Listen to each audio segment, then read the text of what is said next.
Businessman Opinion. Baik mitra bisnis, segmen Businessman Opinion kami buka kembali dan Indonesia menghadapi krisis dokter. Merujuk data Kementerian Kesehatan, satu dokter di Indonesia melayani lebih dari 2.100 penduduk, jauh dari rata-rata rasio dokter di dunia menurut WHO, yaitu satu dokter per 1.000 penduduk. Untuk itu mitra bisnis, Menteri Kesehatan Budi Gunadi Sadikin berencana mengimpor dokter asing. Lantaran untuk mencetak dokter-dokter di Indonesia perlu waktu, sementara jika dokter kurang seperti saat ini, nyawa bisa melayang. Namun rencana ini banyak ditentang unsur dokter dari IDI sampai mengadakan demonstrasi. Apa komentar Anda mengenai rencana impor dokter asing untuk menyelamatkan nyawa ini mitra bisnis? Di 633-9160 atau WhatsApp call di 0816-924-924. Ini tentang dokter impor ya, dokter impor. Iya, saya rasa kalau statementnya Pak Kemenkes kita, Pak Budi, kalau untuk emergency ya Mbak ya, untuk menyelamatkan nyawa, ya itu memang sudah seharusnya ya, tugas dokter kan lebih ke kemanusiaan ya. Jadi kalau memang sifatnya temporary oke lah. Tapi begini Mbak, ini kan idealnya kan kalau menurut WHO 1:1000 ya harusnya. Iya. Ya, berarti ini dokter kita udah sangat ini ya, apa istilahnya kewalahan ya, 1:2100 gitu. Jadi saya rasa gini Mbak, bonus kita kan diberikan Tuhan ya, karunia bonus demografi, usia produktif ya, yang usia produktif itu lebih banyak ya kan ya. Nah ini saya kok sampai bingung ya, kita sampai krisis dokter ya kan, sampai atau mungkin juga aparat hukum saya rasa juga seperti kepolisian itu 1:berapa. Saya rasa kalau mau ideal untuk melayani 270 juta mungkin sekarang ya di 17.000 pulau ya, itu bagaimana kedepannya jangka pendek jangka menengah program. Sebetulnya dokter-dokter kita itu bagus ya, nggak kalah bagusnya dengan dokter alumni dari luar ya. Tapi memang prakteknya ya, contoh lah ya, saya punya sahabat ya, dia dokter umum. Untuk menuju ke spesialis itu sulit sekali Mbak. Mungkin lebih lebih diadakan program ya, setahu saya memang sudah ada ya yang untuk yang mempermudah lah Mbak. Jadi jangan hal yang permudah dipersulit begitu ya. Karena alumni dokter umum ini saya rasa mungkin sudah cukup ya. Tapi untuk dokter spesialis ini sangat ini Mbak, masih minim gitu. Nah, apa salahnya kita buat konsep seperti, kan orang kita nih bukan rahasia umum ya Mbak ya, kalau berobat itu ke Penang ya dah, ke Singapura. Dokter kita nggak kalah bagus sebetulnya ya. Bagaimana coba kita 17.000 pulau loh, banyak ya kan. Bagaimana ada satu konsep wisata wisata kesehatan ya kan.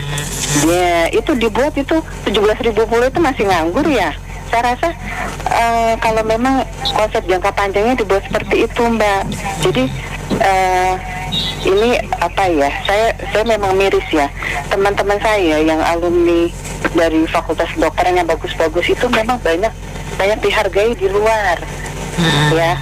Nah, kenapa tidak kita berdayakan SDM, sumber daya manusia Indonesia yang melimpah ini ya kan, dengan ini Mbak, dengan tidak mempersulit. Jadi misalnya sudah disaring nih, di filter nih dari SMA ya, mungkin dari mereka yang keterbatasan ekonomi untuk melanjutkan ke fakultas kedokteran ya kan, dibuatlah beasiswa kan. Anggaran pendidikan dan kesehatan kan 20% ya kalau tidak salah dari APBN ya kan. Kenapa tidak dimaksimalkan gitu loh. Kalau memang Kementerian Keuangan bilang defisit anggaran teriak-teriak, ya itu aja ya, yang aset-aset para maling-maling pencuri yang ratusan miliar itu ditarik ya kan, buat anggaran anggaran pendidikan, kesehatan. Jadi banyak Mbak, saya cermati anak-anak adik-adik kita ya di SMA itu sebetulnya tujuannya mereka secara apa ya, secara akademis itu bisa ke fakultas kedokteran, tapi alasannya wah mahal ya nanti ya ke sana. Jadi paling tidak itu hal yang mudah, jangan dipersulit. Jadi dibuka seluas-luasnya kesempatan ya untuk anak bangsa yang cerdas untuk melanjutkan ke fakultas kedokteran. Kalau perlu ya dari yang dokter umum ke spesialis itu lebih dipermudah ya, baik dari anggaran, baik dari secara teknis. Jadi jangan dipersulit lah. Kalau ada yang mudah kenapa dipersulit? Gitu ya Mbak ya. Jadi memang ini kan amanat konstitusi juga ya kan, mencerdaskan kehidupan bangsa ya kan, memajukan kesejahteraan umum. Tapi kalau saat ini untuk kondisi emergensi untuk nyawa ya memang saya sepakat ya, tapi sifatnya mungkin sementara ya. Nah, kalau untuk dokter import Mbak, itu baiknya di daerah 3T, tertinggal, terluar dan terluar dan 3T tadi ya. Itu mungkin lebih dimaksimalkan di situ. Kalau ide ini sih cukup brilian ya kalau menurut saya ya.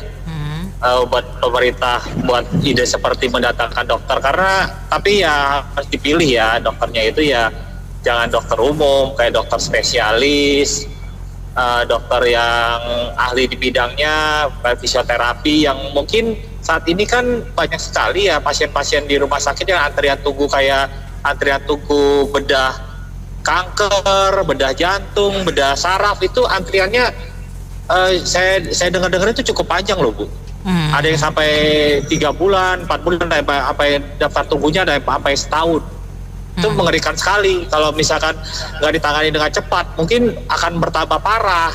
Jadi makanya sekarang ini jangan heran banyak sekali orang yang mungkin dia daftar tunggu udah panjang, mungkin orang yang berduit, akhirnya dia melarikan operasi orang tuanya, saudaranya atau sanak saudara atau keluarganya ke luar negeri. Akhirnya kan pemerintah kehilangan devisa. Akhirnya yang dapat devisa rumah sakit di luar. Jadi menurut saya impor dokter itu bagus. Cuman untuk penyakit-penyakit yang daftar tunggunya itu panjang ya. Daripada nanti devisa kita, pasien kita lari ke luar negeri kan, Ibu bisa tahu sendiri lah. Coba ke Ibu ke rumah sakit di Singapura atau di Malaysia, itu isinya apa? Orang Indonesia semua. Iya betul.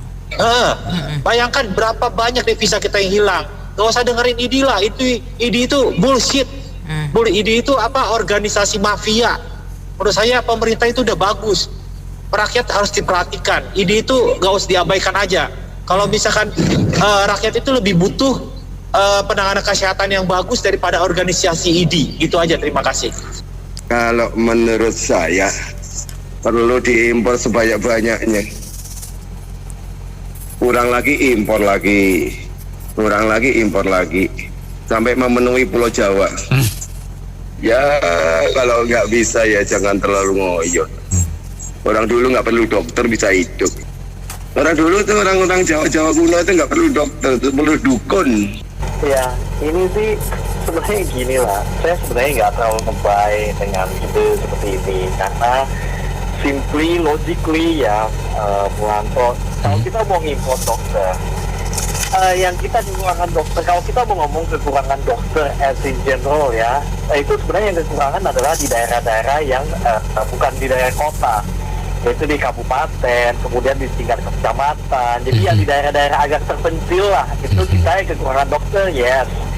Jadi apa yang membuat Anda berpikir bahwa kalau dokter kita aja, orang kita aja males ke daerah terpencil, apa yang membuat Anda berpikir dokter-dokter dari luar itu mau datang dan tinggal di daerah terpencil dengan infrastruktur terbatas gitu? Saya pikir logically aja. Jadi saya nggak terlalu ngebay hal-hal kayak gitu, kecuali kalau kita mau ngomong kota gede sebenarnya nggak kekurangan dokter, kelebihan mah iya. Jadi kalau mau diimport itu adalah dokter spesialis yang memang tidak ada istilahnya kekurangan atau mungkin tidak ada di Indonesia, itu oke-oke aja. Kadang-kadang saya curiga bahwa impor-imporan dokter ini cuma untuk menyaingi pariwisata rumah sakit di Penang aja sih sebenarnya, karena kaum kita di rakyat Indonesia yang kebetulan cukup mampu dan memang mereka sanggup untuk mengeluarkan biaya berobat yang mahal, mereka berobat ke Malaysia, Singapura, kayak gitu-gitu dah. Jadi kalau mau ngimportin dokter-dokter yang istilahnya yang punya nama, punya reputation di import ke Indonesia untuk men-attract gitu orang-orang kita supaya nggak keluar, ya sih sah aja. Tapi jangan inilah, saya rasa terlalu naif lah kalau orang menyangka kita akan bisa contoh karena kita kekurangan dokter. Nobody wants, nggak ada yang mau tinggal di daerah terpencil NTT, itu nggak ada. Orang kita aja nggak mau disuruh ke sana dokter PKL aja banyak diakalin, dibayar supaya nggak usah praktek di lapangan di daerah terpencil, apalagi orang luar negeri dari negara maju lagi, apalagi kecuali kalau ya diimport dokter apal-apal ya, saya nggak tahu. Kalau dokter negara maju disuruh tiba-tiba nyemplung ke daerah yang nggak ada listrik, nggak ada air, nggak ada infrastruktur, waduh mohon maaf, saya rasa sih rasanya nggak ada yang mau ya gitu, karena ya gitu, itulah kayaknya logically kayak seperti itulah Bung Anto. Saya nggak tahu nggak ada pemikiran yang mana atau gimana, saya nggak ngerti dah. Oke, thank you Bung Anto ya. Yang penting itu adalah keterbukaan dulu dari pemerintah nih Pak. Impor dokter tuh untuk apa sih? Untuk dokter yang mana? Untuk melayani masyarakat yang mana gitu ya. Kalau dokter-dokter yang sangat ahli yang belum ada di sini, itu sudah ada aturannya Pak, dan dibolehkan tuh setahu saya Pak ya. Untuk tenaga kerja asing itu yang belum ada keahliannya di sini itu boleh Pak, ada izinnya, ada imtanya, boleh dibolehkan, nggak cuma dokter ya. Nah kemungkinan ini mungkin dokter-dokter yang melayani masyarakat kecil yang ditanggung dengan BPJS ya, untuk masyarakat banyak di daerah terpencil. Nah tentunya kalau dokter seperti ini mungkin biayanya nggak bisa mahal-mahal ya, karena kalau dokter asing yang tenaganya atau keahliannya itu belum ada di Indonesia, yang pasti logikanya mahal harganya. Tapi kalau dibutuhkan banyak untuk masyarakat banyak, kemungkinan harganya nggak mahal. Nah pendapat saya Pak ya, kemungkinan ini dari daerah yang mungkin tenaga kerjanya nggak mahal juga, kayak dari China atau India. Ini maaf nih pendapat saya nih. Ada di balik itu ada migrasi penduduk nih Pak, kayak kita nih Pak, bisa jadi nih Pak nih dari kalangan dokter dari suatu etnis tertentu tuh Pak tuh, kayak pernah viral tempoh hari kan Pak ya, TKA Cina banyak di mana-mana. Nah itu aja pandangan saya nih Pak Anto. Baik. Jadi harus ada keterbukaan nih untuk pengisi yang pasien yang jenis apa nih, gitu aja. Terima kasih. Saya bilang gini ya, ini itu waktu di zaman pemerintahan kok anteng gitu ya. Tapi di zaman pemerintahan Jokowi itu kok seperti kayak ormas, kayak oposisi pemerintah, ya kan gitu.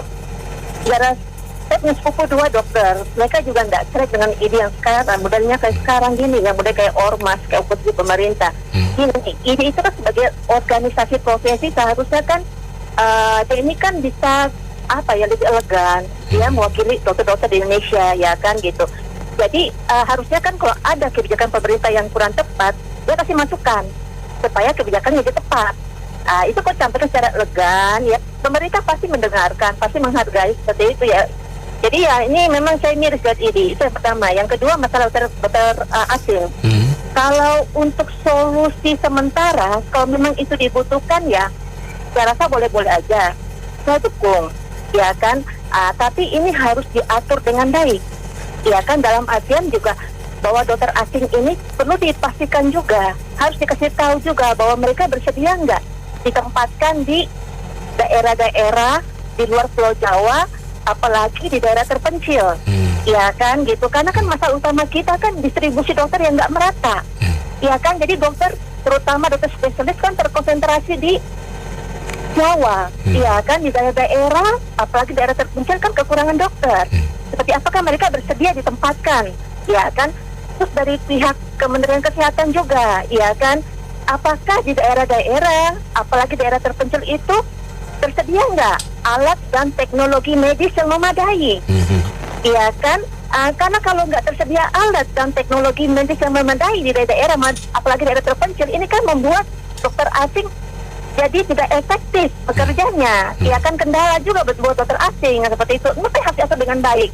Terus yang kemudian yang berikutnya, dalam hal ini saya rasa dokter lokal juga perlu dilibatkan, dalam artian begini, supaya dokter lokal juga nggak merasa dipinggirkan, seperti itu kan. Jadi pemerintah, Kementerian Kesehatan harus melibatkan dokter lokal dalam hal ini supaya ada kerjasama antara dokter lokal sama dokter asing. Jadi dia terjadi transfer ilmu, transfer pengalaman, transfer teknologi, ya kan? Ya jadi nanti kan apalagi ini untuk dokter koas juga yang baru selesai kuliah kedokteran, itu mereka juga perlu ditransfer ilmu, pengalaman, teknologi, gitu asing gitu. Jadi ada kerjasama gitu. Jadi jadi dokter lokal juga nggak merasa dipinggirkan. Dokter lokal juga harus akui kok. Beberapa juga bagus-bagus kok, ada yang bagus-bagus, ya kan gitu. Sepupu saya 2 dokter, ya kan gitu. Jadi saya rasa ini yang harus diatur dengan baik aja. Kalau memang dibutuhkan untuk solusi sementara, is okay sih, boleh, bagus gitu. Tapi untuk jangka panjangnya kan kita harus bisa menghasilkan dokter yang cukup, ya kan, yang mumpuni, ya kan. Bayangkan kita 270 juta penduduk ya, jiwa gitu. Kalau istilahnya standar WHO itu 1 dari 1000 penduduk. Ini artinya kan Indonesia ini 270 juta penduduk, berarti membutuhkan 270.000 dokter. Sedangkan menurut Kemenkes kan saat ini cuma ada sekitar 120 ribuan dokter, kan masih sangat kurang, ya kan. Jadi saya rasa itu baik, tapi diatur dengan baik juga. Dan begitu pun harus melibatkan dokter lokal juga. Jadi ada transfer ilmu, ya kan, ada kerjasama, ya kan, dengan dokter asing. Seperti ada transfer ilmu, transfer pengalaman, transfer teknologi. Jadi ada nilai plus buat kemajuan industri kesehatan di Indonesia. Oke, itu aja Bung Anto. Baik. Terima kasih. Sedikit aja nih beropini. Kenapa ya kalau kita melihat solusi-solusi pemerintah itu kan harusnya holistik ya. Jangan jangka pendek berpikir cari solusinya. Jadi kayak reaktif gitu, seolah-olah ditangkap reaktif ya. Padahal kan banyak sekali solusinya gitu. Tapi sekarang kalau kita lihat fakta, realitas, mungkin Mas Anto atau tersebut rekan-rekan juga paham. Semurah-murahnya sekarang pendidikan dokter berapa sih gitu? Pasti ratusan, bicara aja orang udah, kalau pendidikan dokter udah rata-rata ya umumnya ya. Pasti bicara ratusan juta gitu. Nah, ini kan jangan dilepaskan kepada, kalau sekarang kekurangan dokter ini menjadi suatu isu di pemerintah, harusnya jangan dilepaskan kepada mekanisme pasar. Harusnya pemerintah ikut di situ gitu ya, ikut menanggulangi masalah itu. Tentu harus jauh-jauh hari memang gitu. Kalau sekarang kurang itu ya memang akan jangka panjang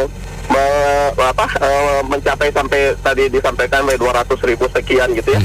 Nah, justru harusnya ya pendidikan dokternya dikasih akses seluas-luasnya gitu. Ya memang kalau diserahkan kepada mekanisme pasar, tentu universitas perguruan tinggi juga kan butuh biaya. Nah, inilah fungsi pemerintah harusnya di sini bisa masuk gitu, dengan memberikan subsidi lah ataupun bantuan-bantuan lainnya supaya pendidikan dokteran itu murah, terjangkau ya.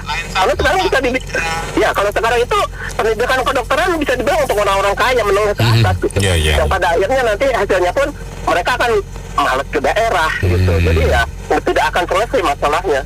Seperti itu ya. Realita di lapangan ya. Saya juga melihat hal-hal seperti itu di lapangan. Demikian, terima kasih. Jadi pemerintah jangan hanya bikin suatu kebijakan instan ya, nggak pakai perencanaan yang matang, hanya spot-spot aja begitu. Jadi itu juga sepiling nggak bagus gitu loh. Jadi misalkan udah tahu kan kekurangan kan bisa ketahuan.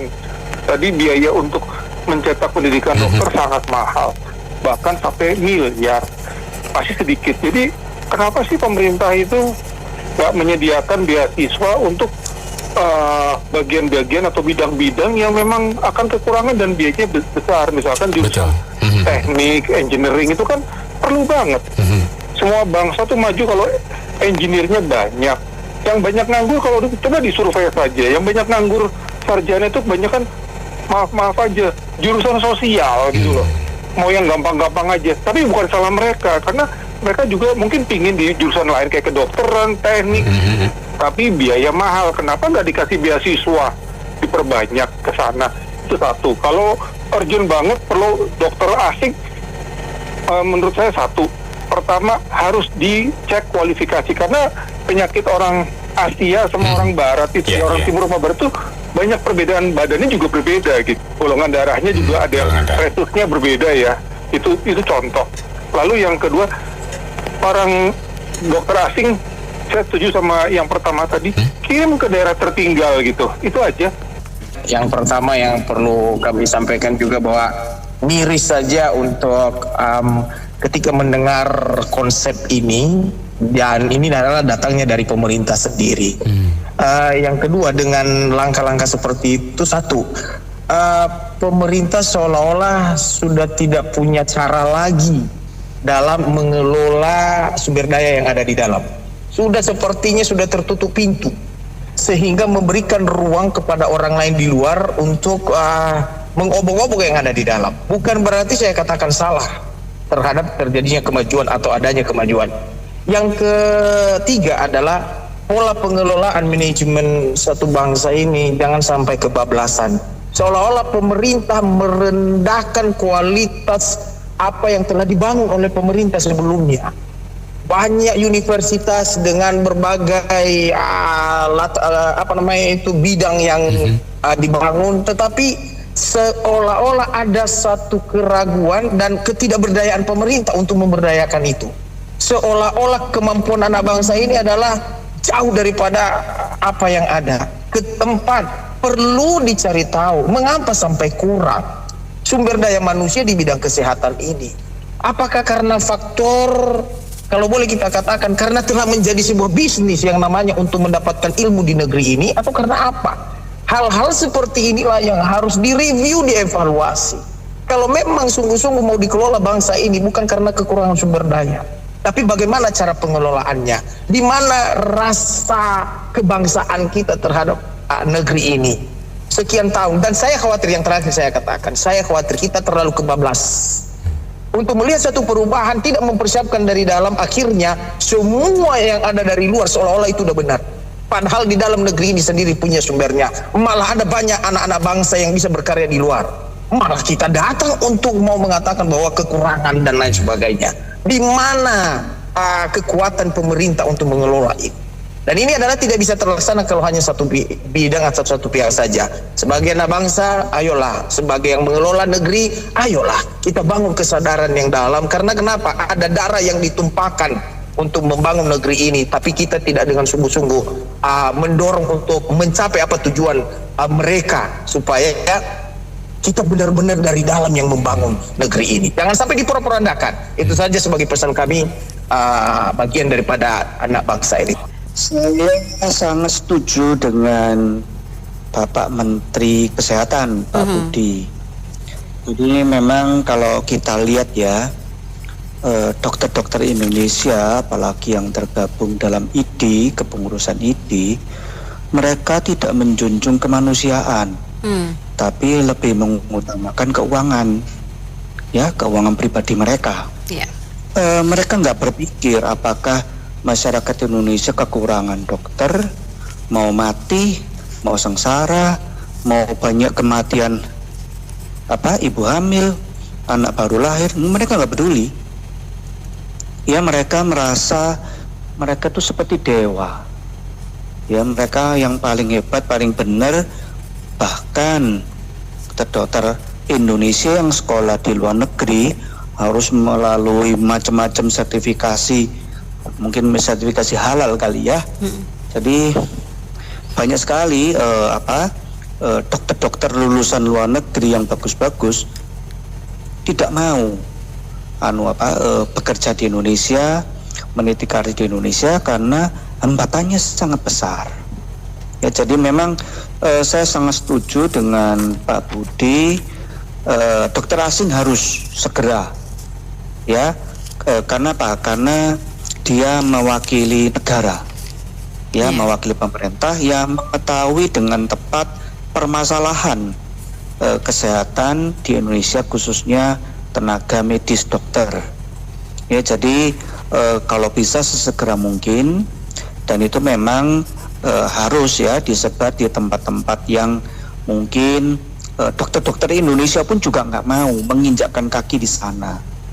Ya, macam-macam lah alasannya, yang pasti duitnya nggak ada lah ya, mereka kan orientasinya keuangan. Jadi memang harus segera secepatnya, mau itu dokter umum maupun spesialis ya, Pak Jokowi sudah banyak menyediakan alat-alat untuk membantu masyarakat. Ya, jadi kalau tidak ada tenaga dokter ahli yang mengoperasikan alat itu juga percuma. Ya, saya kira Pak Budi harus maju terus, jangan pernah takut. Boleh-boleh saja kalau memang itu krisis dokter ya, masukkan saja impornya, tapi mereka harus ke BPJS dulu, layanan BPJS dulu masukkan 2 tahun atau 3 tahun lah maksimal. Nah setelah itu boleh mereka buka mau di mana saja di Indonesia. Jadi satu itu, kedua pendidikan kedokteran kita itu harus disubsidi pemerintah sebesar-besarnya. Katanya krisis dokter kita di Indonesia ini kan, atau kalau cuma asal ngomong aja kita nggak tahu deh ya, kita cuma dengar kata-kata dia saja. Kalau memang betul krisis dokter, pendidikan kedokteran kita itu biayanya disubsidi sebesar-besar mungkin. Itu.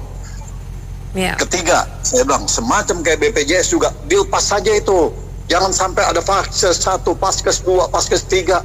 Itu sampai antri berpuluh-puluh sampai beratus-ratus itu di rumah sakit, di puskesmas. Itu pelayanannya itu memang yang menjelimet, bikin ngejelimet. Apalagi kalau orang tua yang tidak ada anaknya. Miris kita ngelihatnya itu. Lepaskan saja, nggak usah ada paskes 1, 2, 3, mesti ada rujukan ini ke sini. Lepaskan saja. Karena mereka membayarkan uang yang didapatkan itu banyak. Semua orang tidak akan ingin sakit. Lepaskan saja mereka ke rumah sakit mana yang bekerja sama rumah sakit yang bekerja sama BPJS. Kalau misal tidak bisa BPJS, bisa aturan bekerja sama pemerintah, tekan. Setiap rumah sakit harus ada pelayanan BPJS kesehatan untuk rakyat yang umum. Kalau tidak, mereka bisa menegaskan, bisa mengintimidasi gimana, kayak TPK, kayak yang lain-lain, pajak kita bisa langsung di ultimatum kok, bayar sekian.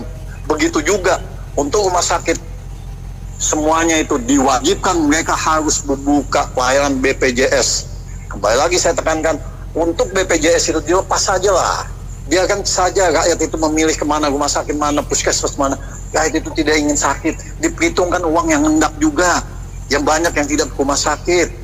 Itu kalau memang itu krisis kedokteran, saya tekankan lagi, biaya subsidi kedokteran kita, anak-anak kita ini disubsidi besar-besar atau ditanggung sama sekali oleh pemerintah.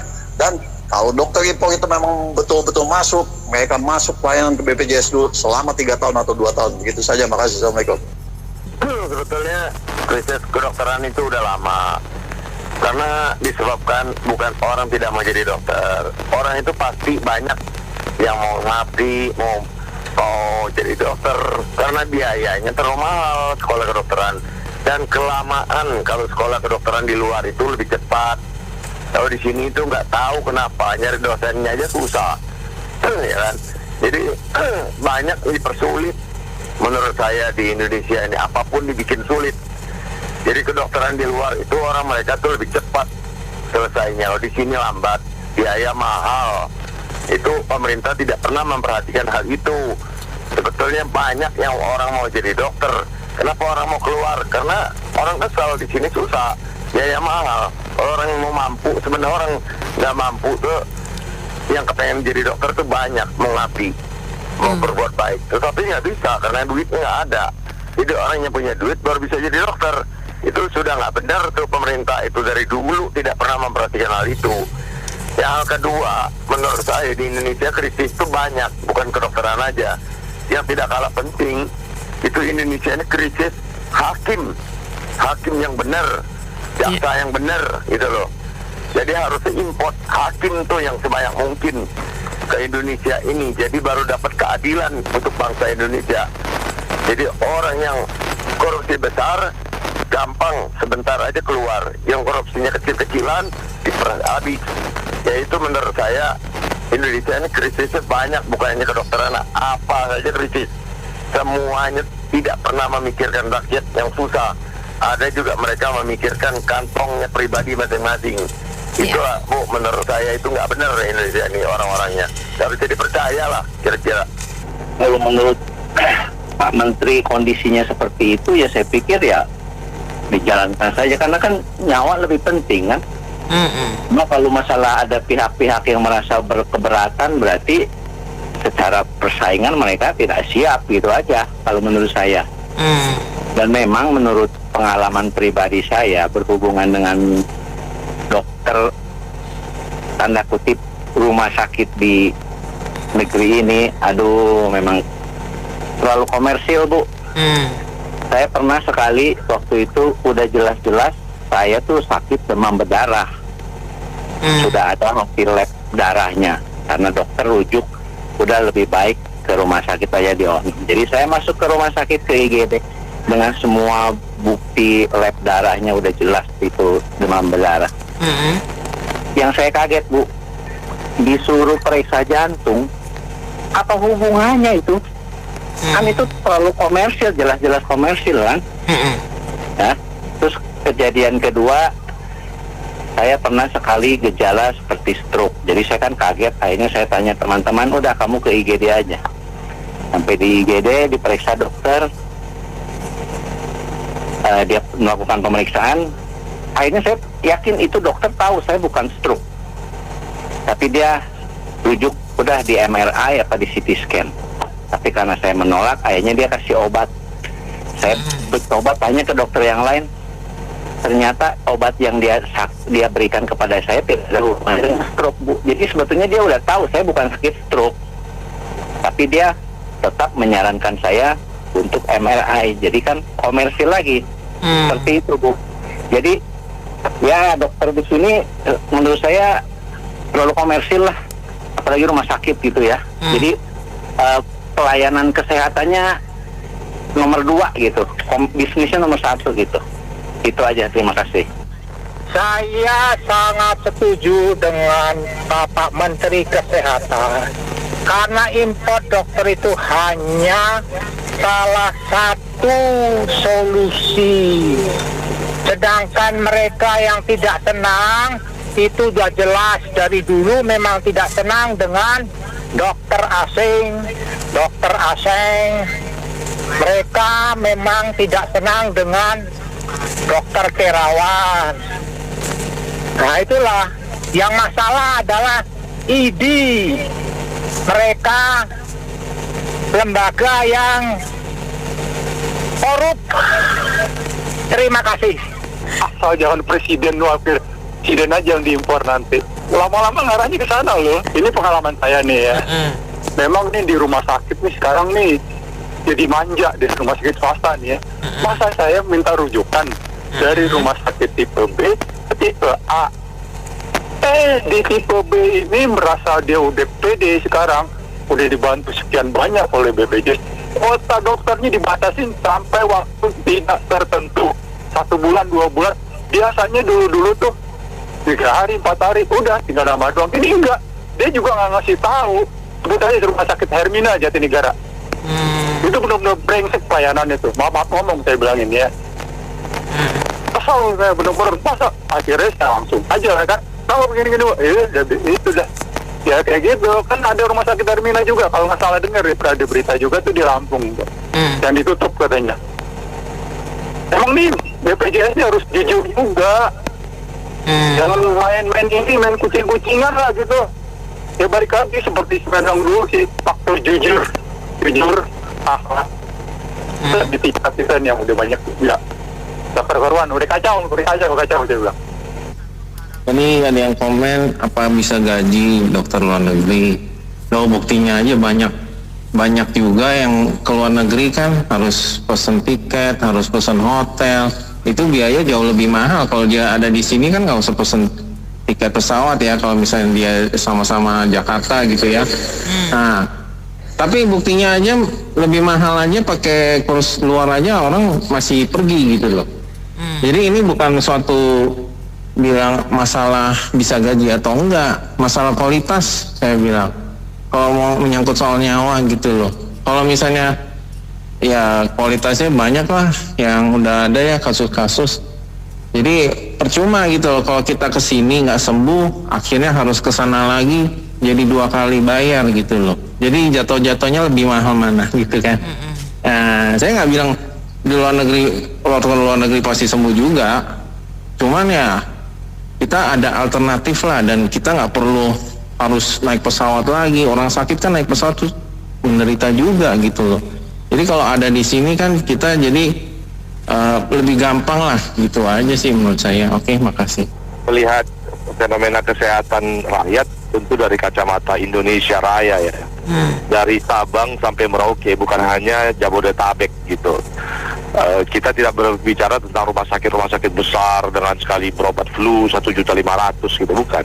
Tapi juga penyakit-penyakit lain di daerah. Namun untuk mengimpor dokter dari asing ini bukan jalan yang terbaik. Kalau ini dijadikan sebagai trading item, trading variable atau semacam negosiasi bawah sadar, ID mau nggak berubah, kalau nggak gua impor dari asing. Nah, ini juga bisa saja, walaupun itu bukan cara yang baik.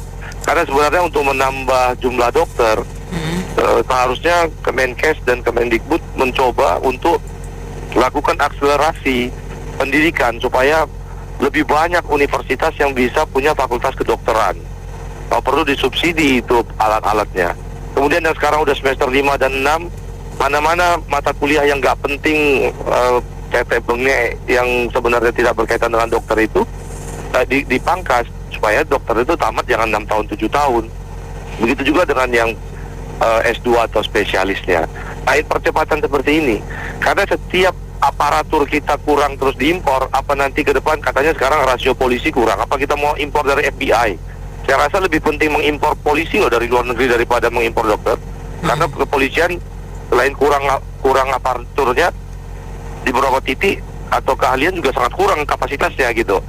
Lebih bagus kita impor polisi gitu, biar mungkin kasus kayak Vina Cirebon bisa cepat ada scientific investigation.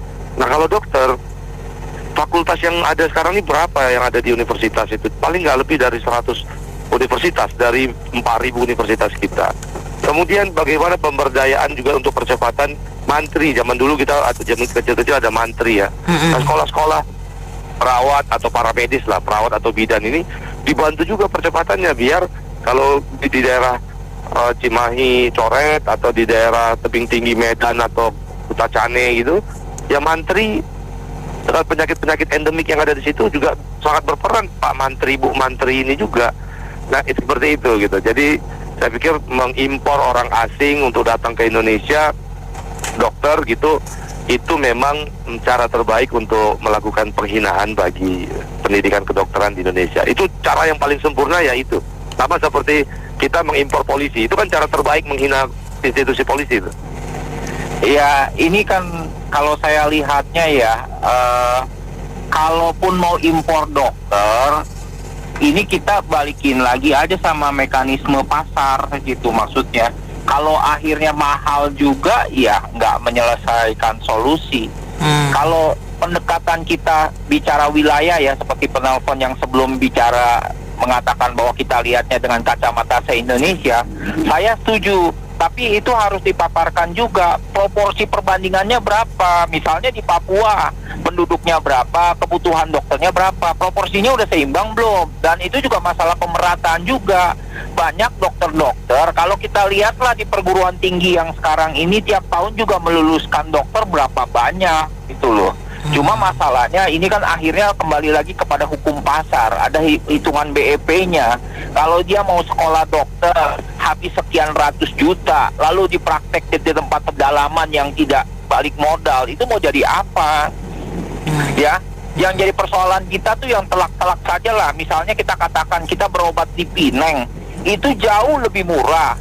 Obatnya pun tidak dipaksa dengan obat yang macam-macam. Belum lagi bicara servis yang jauh lebih baik daripada dokter-dokter di sini. Sekarang ini masalahnya udah kayak benang kusut memang. Sana sini kita nggak jelas mau bagaimana lagi. Nah, yang paling jelas aja sekarang kita ngomong BPJS aja lah. Itu kalau Jakarta aja sih masih bersyukur kita sebetulnya ada yang melayani dokter-dokter seperti itu. Nah, sekarang kalau kacamatanya secara makro harus disampaikan juga daerah mana kita yang kekurangan dokternya. Nah, persoalannya kalau dokter itu datang, dia kayak ahli teknologi atau ahli budaya, cara servis, cara menangani transfer ilmu, itu hal yang baik gitu. Jadi tidak seperti budaya yang sekarang udah turun-menurun. Jadi dokter itu kayaknya udah jadi kayak pengusaha gitu loh, cari kekayaan. Itu nggak salah juga, tapi maksudnya ya hal ini lama-lama kalau dibiarkan kayak efek bola salju yang mengakibatkan ya sekarang ini jadi dokternya juga mahal, akhirnya juga masyarakat sulit mendapatkan dokter-dokter yang baik. Itu persoalannya. Terima kasih. Saya pikir sih bukan soal dokter spesialis ini, dokter umum aja prakteknya susah, dan saya izinnya susah tuh. Saya bilang gini, kerannya itu harus diambil alih oleh pemerintah, bukan dari ID. Karena ID ini sulit untuk itu. Saya setuju, paham dengan yang tadi, yang pertama tadi memberikan komentar. ID ini harus diambil alih, jangan ID yang memberikan izin praktek. Karena kalau izin praktek ini agak susah, apalagi dokter spesialis, dokter umum aja susah. Jadi gimana mungkin seorang dokter bisa praktek kalau izinnya nggak ada? Nanti dianggap seperti dokter Simon lagi yang di Bandung tuh, yang mengobati Pak Wakil Presiden ada Malik. Nah itu repot juga ini begini. Ini susah ini. Teman saya juga banyak mengeluh soal ini. Karena apa? Jangan dipegang oleh ID lah. Soal izin itu. Juga dokter terawan bisa berantem dengan ID. Nah ini masalahnya, ID-nya harus diperbaiki, dirombak ya, supaya dokter-dokter umum, pertama dokter umum dulu diperbanyak. Nah setelah itu baru, dulu aja nggak pakai dokter spesialis bisa, kita ada dokter spesialis dulu, dokter umum bisa bagus dulu. Karena apa, dokter spesialis itu hanya berapa SKS saja dari dokter umum. Jadi dokter umum bisa mengobati penyakit apapun, karena dia udah secara general dia tahu gitu. Iya, saya sepakat yang komplain perkara ID. Saya samar-samar jadi teringat kasusnya Pak Terawan. Pak Dokter Terawan itu sangat profesional, nggak banyak bicara tapi banyak bekerja. Sempat dipecat kalau nggak salah jadi ketua RSPAD. Wah, jadi ini ya saya kurang respect lah. Kemudian kalau mendengar narasi yang Mbak Anita sampaikan tadi, urgensinya kan sudah jelas. Jadi perbandingan yang disarankan oleh WHO, satu dokter mengcover itu standarnya WHO, WPP berarti. Yang kita punya sekarang standar 2100, 1:2100. Jadi ini sangat mendesak dan layanan kesehatan itu nggak bisa ditunda. Nyawa itu. Kok mereka sampai demo segala, aduh ini nggak ngerti saya. Emang kalau bicara import itu Mbak Anita, dari legislatif, eksekutif, yudikatif ini perlu import semua kita. Ada hubungannya ini legislatif itu, undang-undangnya itu. Ini LSM atau ormas ini nggak ngerti. Itu aja. Terima kasih partisipasi dalam sesi kali ini dan saya Anita Wijaya.